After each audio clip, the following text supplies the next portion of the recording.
le président de la République avait ajouté à son incompétence reconnue par tous le déshonneur en violant ses engagements et sa parole. Aujourd'hui, à cette incompétence et ce déshonneur, il vient d'ajouter l'indignité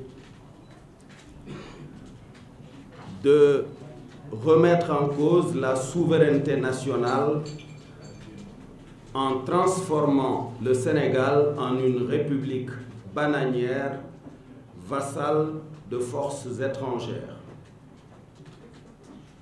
Dans le deal international qui a conduit à la libération de Karim Wade, Macky Sall n'a obéi ni à Touba, ni à Tivaouane, ni à aucun autre pôle religieux du pays. Il a obéi à un donneur d'ordre international.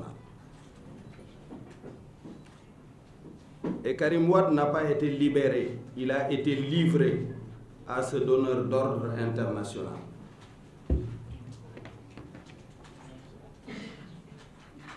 Il a été livré. Car comment comprendre qu'un citoyen sénégalais gracié soit remis à des forces étrangères, nuitamment en catimini, à bord d'un jet privé? Vous pensez que s'il était libre, il ne commencerait pas par aller embrasser ses 3 filles orphelines de mère qui ne l'ont pas vu depuis 4 ans? Il ne commencerait pas par aller saluer son père et sa mère? Il ne commencerait pas par aller présenter ses respects à son guide religieux, le khalife général des Mourides? Il ne commencerait pas par remercier les nombreux Sénégalais karimistes qui l'ont soutenu? S'il était libre, c'est ça qu'il ferait. Mais il n'est pas libre, on l'a livré. C'est ça la triste réalité. Si Macky Sall a fait croire aux autorités religieuses du pays qu'il leur a accordé un quelconque rôle dans la libération de Karim Wade, il leur a raconté des histoires. Ces autorités religieuses l'ont saisi pendant 4 ans en vain de cette requête. Il a obéi à un donneur d'ordre international. Et ça met en danger la République. Surtout sur une matière aussi sensible que notre dispositif judiciaire. Je vous l'avais dit, l'instrument judiciaire qui a été utilisé pour appréhender Karim Wade est mauvais au regard du droit international, comme établi au demeurant par la Commission des droits de l'homme des Nations Unies.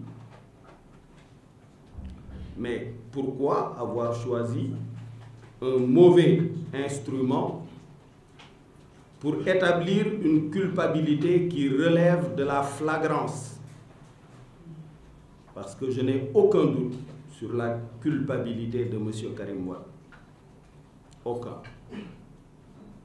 Je vous ai dit que tout ce que je vous dis est documenté, parce que j'ai fait plus de 25 ans dans la carrière d'auditeur, dans l'une des firmes mondiales les plus réputées, PricewaterhouseCoopers.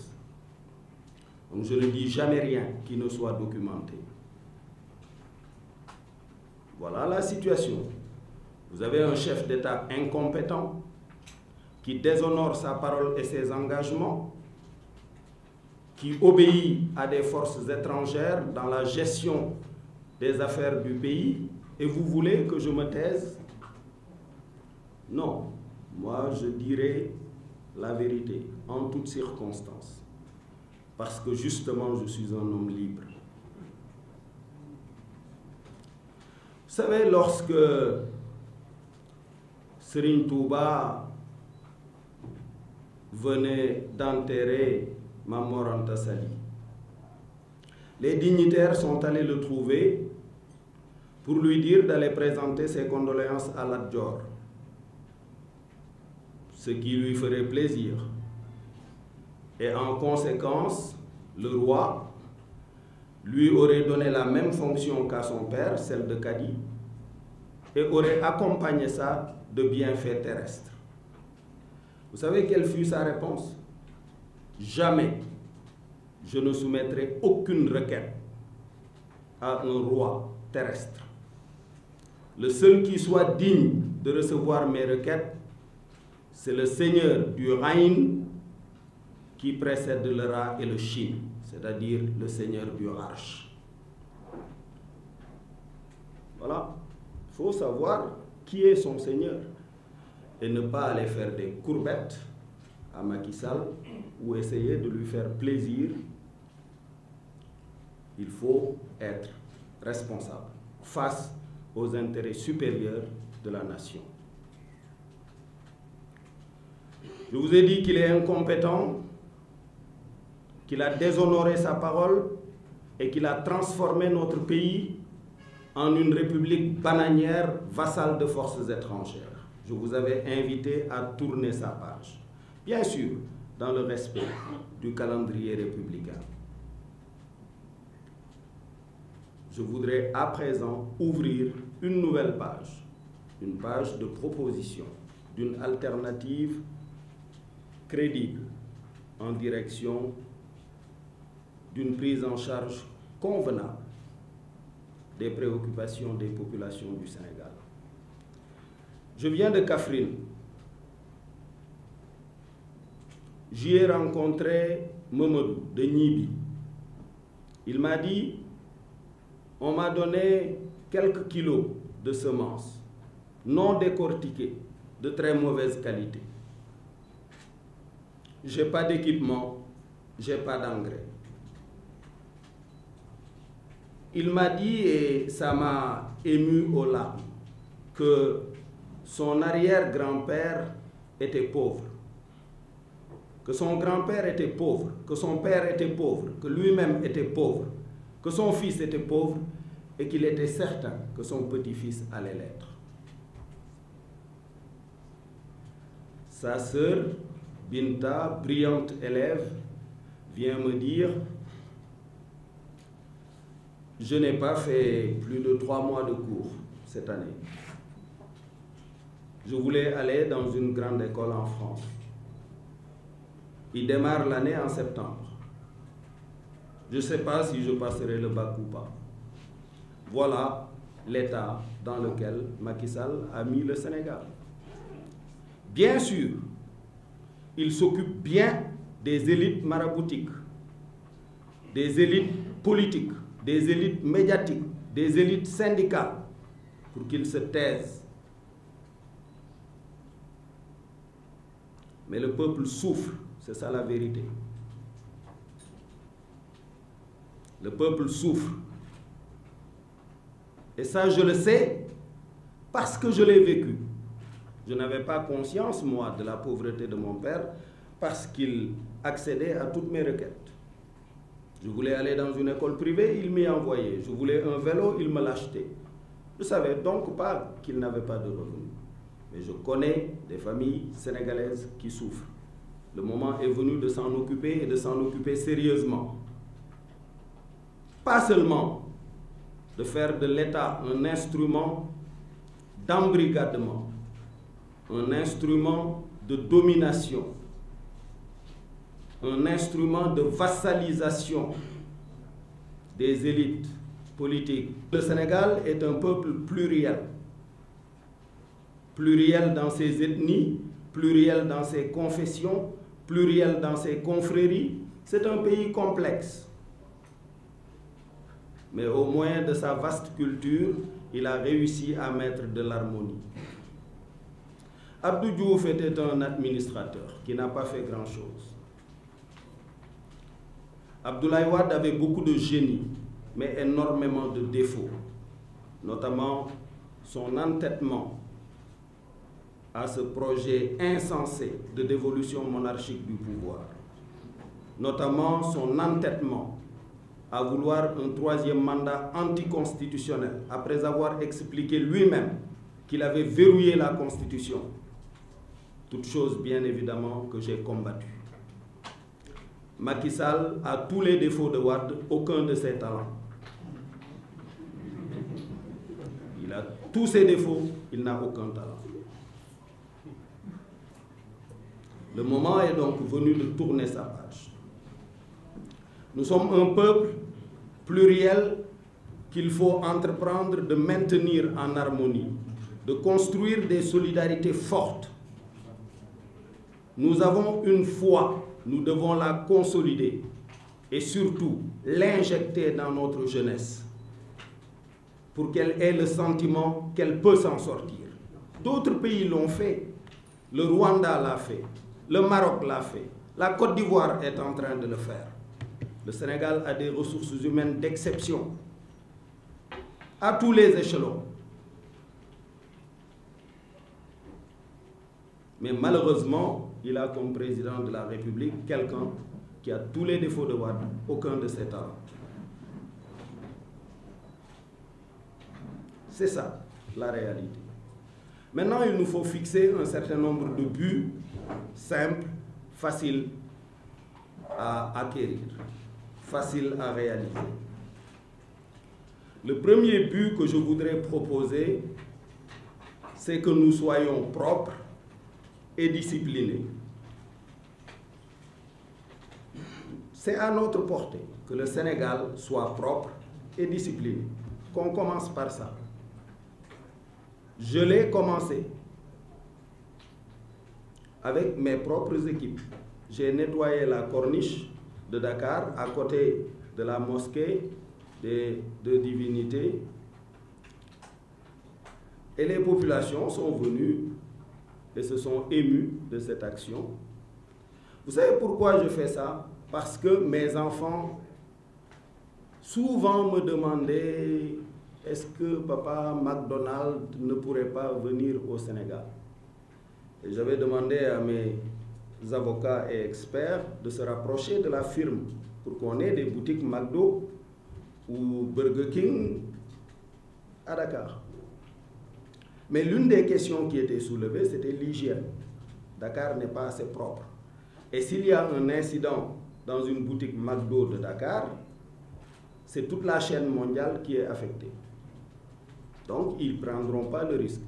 Ils vont peut-être installer une petite antenne dans l'enceinte de l'ambassade des États-Unis, complètement bunkerisée et sécurisée, où bien sûr les conditions d'hygiène seront garanties. Mais pourquoi les Sénégalais, les jeunes Sénégalais, ne pourraient pas acheter un McDo comme les jeunes Marocains, comme les jeunes Sud-Africains? Il suffit que nous soyons propres et disciplinés. Premier objectif. Un jeune Sénégalais me racontait au Japon qu'à l'occasion de la Coupe du Monde, à la fin des matchs, les vestiaires des Japonais propres, vestiaires des Sénégalais sales. Les Japonais se déplacent, nettoient les vestiaires des Sénégalais. Le lendemain, vestiaires des Japonais propres, vestiaires des Sénégalais propres, par les mêmes Sénégalais. Donc c'est possible. La discipline consiste simplement à ne pas déranger autrui, à respecter le code de la route, à ne pas garer les véhicules n'importe comment, à ne pas occuper les trottoirs qui sont réservés pour les gens qui doivent marcher. Tout simplement, des choses simples. Deuxième objectif, l'environnement. Dakar étouffe. Le seul poumon qu'on avait, c'était Anne. Je propose qu'à l'ouverture du nouvel aéroport, l'ancien aéroport serve à construire le plus grand poumon vert en milieu urbain du Sénégal.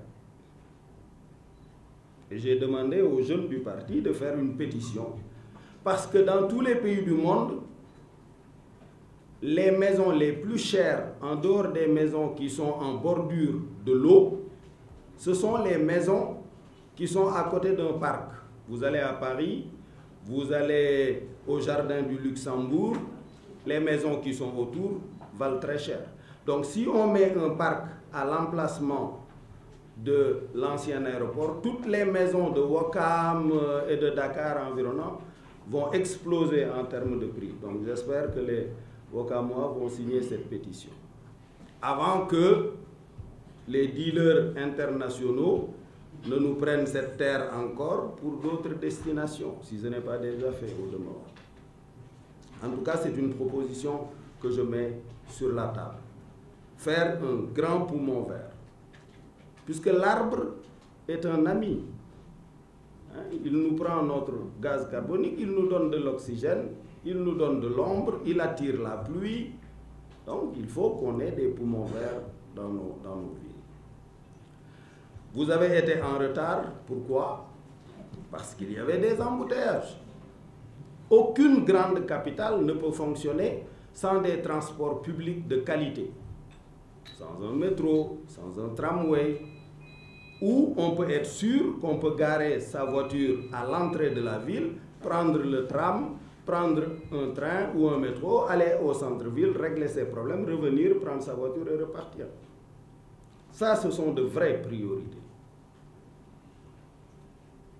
Voilà, à la place de ça, on va s'agglutiner à Diamniadio en bordure d'autoroute pour faire des HLM et présenter ça comme le Sénégal émergent. C'est vraiment manquer de culture, manquer de vision. Là où Macky Sall devrait installer son premier projet, ce n'est pas à Diamniadio, c'est à Diaoubé, pour bien signifier qu'on regarde le continent, puisque c'est notre porte vers le Mali. Mais vous allez voir, dans quelque temps, la Côte d'Ivoire aura terminé son réseau autoroutier, le port d'Abidjan amélioré, les ponts améliorés. Bientôt, c'est eux qui fourniront le Mali. Bientôt, le port de Dakar va mourir, tout simplement. Et vous vous imaginez la catastrophe que cela fera. Voilà. En tout cas, je ferme la page Macky Sall. Je ne veux plus de petites querelles ou de petites polémiques. S'il a des choses à faire, qu'il les fasse, mais qu'il ne mette pas en danger notre pays, qu'il ne vassalise pas notre République, qu'il n'en fasse pas une République bananière. S'il ne le fait pas, s'il m'invite au dialogue, je répondrai. Tant qu'il ne sera pas digne de me voir à sa table du fait de sa conduite actuelle, ce n'est pas la peine qu'il m'invite à un quelconque dialogue. Cela n'est pas à confondre avec la présence du parti Réumi aux concertations avec le ministre de l'Intérieur. Puisque ça, c'est une pratique inscrite dans notre démocratie, pratique que l'incompétence du régime actuel avait interrompue. Voilà, ils se sont réveillés, ils nous ont appelés, on y est allé. Mais le dialogue Réumi n'en fait pas partie. Je veux que ce soit d'une extrême clarté. Que la presse du palais qui essaye d'accréditer la thèse selon laquelle Réumi participe au dialogue se le tienne pour dit. Je vous remercie. Une révolution sur la toile. Votre nouveau site d'information www.azactu.net. Plongez dans la magie de la vidéo et du son grâce à azactu.net. Faites le tour du monde de l'actualité sur azactu.net.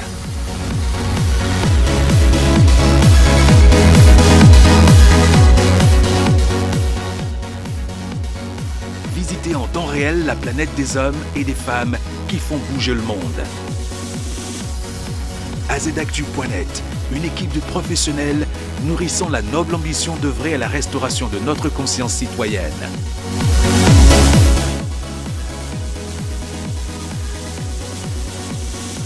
Sur azactu.net, vous informer, c'est bien plus qu'une promesse.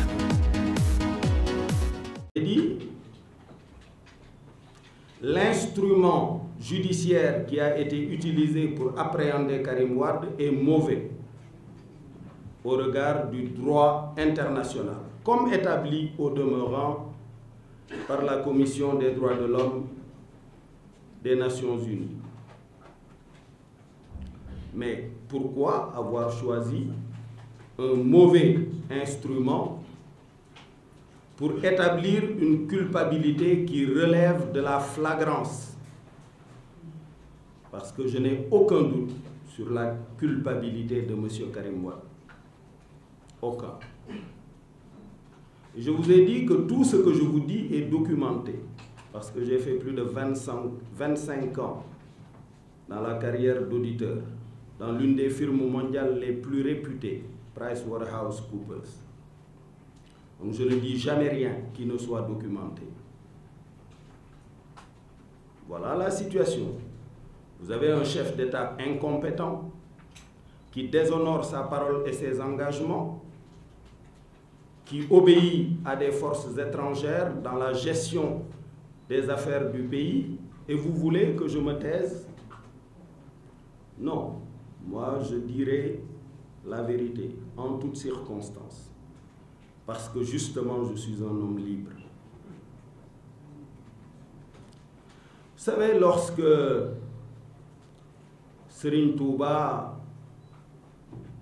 venait d'enterrer Mame Mor Anta Sali, les dignitaires sont allés le trouver pour lui dire d'aller présenter ses condoléances à Lat Dior, ce qui lui ferait plaisir. Et en conséquence, le roi lui aurait donné la même fonction qu'à son père, celle de cadi, et aurait accompagné ça de bienfaits terrestres. Vous savez quelle fut sa réponse?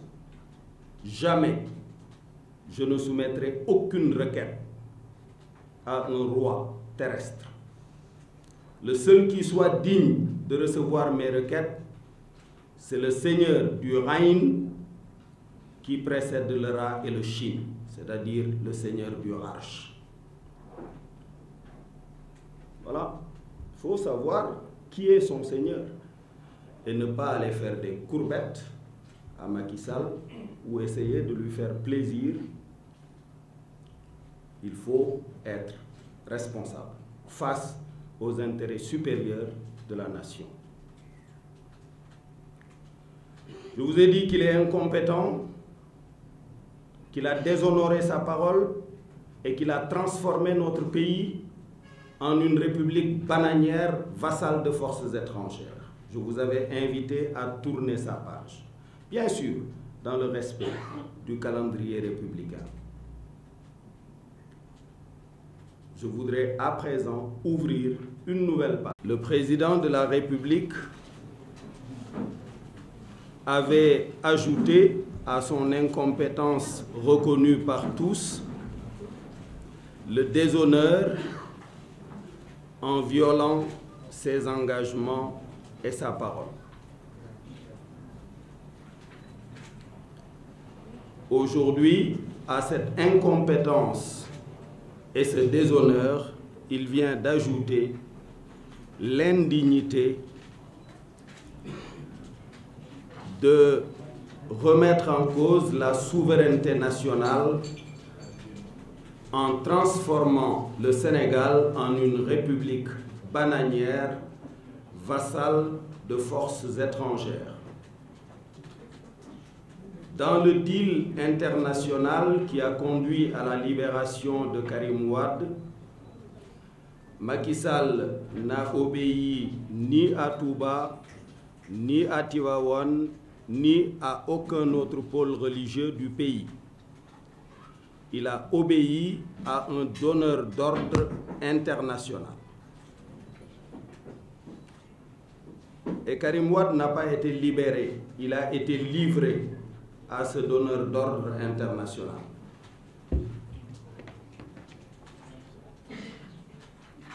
Il a été livré. Car comment comprendre qu'un citoyen sénégalais gracié soit remis à des forces étrangères, nuitamment en catimini, à bord d'un jet privé? Vous pensez que s'il était libre, il ne commencerait pas par aller embrasser ses 3 filles orphelines de mère qui ne l'ont pas vu depuis 4 ans? Il ne commencerait pas par aller saluer son père et sa mère? Il ne commencerait pas par aller présenter ses respects à son guide religieux, le Khalife général des Mourides? Il ne commencerait pas par remercier les nombreux Sénégalais karimistes qui l'ont soutenu? S'il était libre, c'est ça qu'il ferait. Mais il n'est pas libre, on l'a livré. C'est ça la triste réalité. Si Macky Sall a fait croire aux autorités religieuses du pays qu'il leur a accordé un quelconque rôle dans la libération de Karim Wade, il leur a raconté des histoires. Ces autorités religieuses l'ont saisi pendant 4 ans en vain de cette requête. Il a obéi à un donneur d'ordre international. Et ça met en danger la République. Surtout sur une matière aussi sensible que notre dispositif judiciaire. Je vous l'avais dit, de dévolution monarchique du pouvoir, notamment son entêtement à vouloir un 3e mandat anticonstitutionnel, après avoir expliqué lui-même qu'il avait verrouillé la Constitution. Toute chose, bien évidemment, que j'ai combattue. Macky Sall a tous les défauts de Wade, aucun de ses talents. Il a tous ses défauts, il n'a aucun talent. Le moment est donc venu de tourner sa page.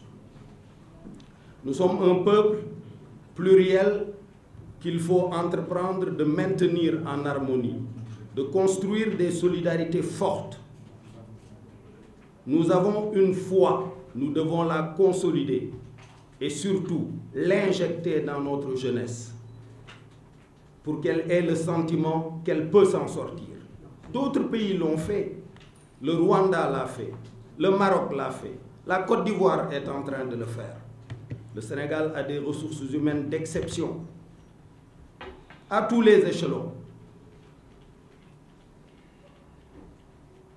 Mais malheureusement, il a comme président de la République quelqu'un qui a tous les défauts de Wade, aucun de ses talents. C'est ça, la réalité. Maintenant, il nous faut fixer un certain nombre de buts simples, faciles à acquérir, faciles à réaliser. Le premier but que je voudrais proposer, c'est que nous soyons propres et disciplinés. C'est à notre portée que le Sénégal soit propre et discipliné. Qu'on commence par ça. Je l'ai commencé avec mes propres équipes. J'ai nettoyé la corniche de Dakar à côté de la mosquée de Divinité. Et les populations sont venues et se sont émues de cette action. Vous savez pourquoi je fais ça? Parce que mes enfants souvent me demandaient: est-ce que papa McDonald ne pourrait pas venir au Sénégal? Et j'avais demandé à mes avocats et experts de se rapprocher de la firme pour qu'on ait des boutiques McDo ou Burger King à Dakar. Mais l'une des questions qui était soulevée, c'était l'hygiène. Dakar n'est pas assez propre. Et s'il y a un incident dans une boutique McDo de Dakar, c'est toute la chaîne mondiale qui est affectée. Donc, ils ne prendront pas le risque. Ils vont peut-être installer une petite antenne dans l'enceinte de l'ambassade des États-Unis, complètement bunkerisée et sécurisée, où bien sûr les conditions d'hygiène seront garanties. Mais pourquoi les Sénégalais, les jeunes Sénégalais, ne pourraient pas acheter un McDo comme les jeunes Marocains, comme les jeunes Sud-Africains? Il suffit que nous soyons propres et disciplinés. Premier objectif. Un jeune Sénégalais me racontait au Japon qu'à l'occasion de la Coupe du Monde, à la fin des matchs, les vestiaires des Japonais propres, vestiaires des Sénégalais sales. Les Japonais se déplacent, nettoient les vestiaires des Sénégalais. Le lendemain, vestiaires des Japonais propres, vestiaires des Sénégalais propres, par les mêmes Sénégalais. Donc c'est possible. La discipline consiste simplement à ne pas déranger autrui, à respecter le code de la route, à ne pas garer les véhicules n'importe comment, à ne pas occuper les trottoirs qui sont réservés pour les gens qui doivent marcher. Tout simplement, des choses simples. Deuxième objectif, l'environnement. Dakar étouffe. Le seul poumon qu'on avait, c'était Anne. Je propose qu'à l'ouverture du nouvel aéroport, l'ancien aéroport serve à construire le plus grand poumon vert en milieu urbain du Sénégal. Et j'ai demandé aux jeunes du parti de faire une pétition, parce que dans tous les pays du monde, les maisons les plus chères, en dehors des maisons qui sont en bordure de l'eau, ce sont les maisons qui sont à côté d'un parc. Vous allez à Paris, vous allez au jardin du Luxembourg, les maisons qui sont autour valent très cher. Donc si on met un parc à l'emplacement de l'ancien aéroport, toutes les maisons de Ouakam et de Dakar environnant vont exploser en termes de prix. Donc j'espère que les Ouakamois vont signer cette pétition. Avant que les dealers internationaux ne nous prennent cette terre encore pour d'autres destinations, si ce n'est pas déjà fait au demeurant. En tout cas, c'est une proposition que je mets sur la table. Faire un grand poumon vert. Puisque l'arbre est un ami. Il nous prend notre gaz carbonique, il nous donne de l'oxygène, il nous donne de l'ombre, il attire la pluie. Donc, il faut qu'on ait des poumons verts dans nos villes. Vous avez été en retard. Pourquoi? Parce qu'il y avait des embouteillages. Aucune grande capitale ne peut fonctionner sans des transports publics de qualité. Sans un métro, sans un tramway, où on peut être sûr qu'on peut garer sa voiture à l'entrée de la ville, prendre le tram, prendre un train ou un métro, aller au centre-ville, régler ses problèmes, revenir, prendre sa voiture et repartir. Ça, ce sont de vraies priorités. Voilà, à la place de ça, on va s'agglutiner à Diamniadio en bordure d'autoroute pour faire des HLM et présenter une page de proposition d'une alternative crédible en direction d'une prise en charge convenable des préoccupations des populations du Sénégal. Je viens de Kaffrine. J'y ai rencontré Mamadou de Nibi. Il m'a dit, on m'a donné quelques kilos de semences non décortiquées, de très mauvaise qualité. Je n'ai pas d'équipement, je n'ai pas d'engrais.